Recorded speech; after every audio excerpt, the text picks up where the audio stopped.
Vu le rôle déterminant que peuvent jouer les formations politiques dans la réussite du dialogue national inclusif, prévu le 20 août prochain, le président du Conseil militaire de transition, le général Mahamat Idriss Déby Itno, a aussi consulté les responsables des différents partis politiques.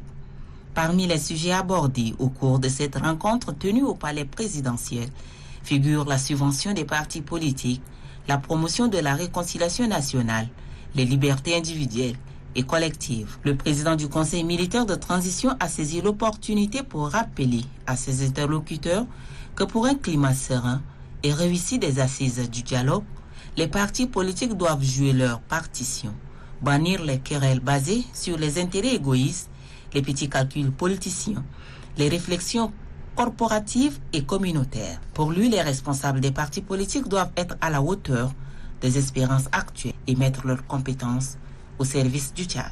Les Tchadiens attendent beaucoup de ces assises, dit-il, pour un Tchad réconcilié et en paix. Pour lui, le concept État-nation qu'il prône ne peut exister que dans le dialogue franc et sincère. Mesurant la grandeur et la nécessité de ce grand rendez-vous, quelques responsables des partis politiques ont salué les efforts du Conseil militaire de transition pour l'organisation du dialogue national inclusif.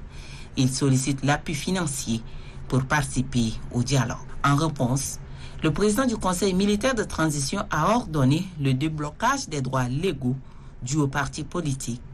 Ainsi, les partis politiques, sans exception, bénéficieront des subventions, même les 10 autres partis qui viennent d'être créés pendant la transition. Des subventions qui vont sans nul doute permettre aux différents partis politiques de fonctionner comme il se doit. Le général Mahamat Idriss Déby Itno garantit aux responsables des partis politiques que le gouvernement n'exclura personne aux assises du dialogue.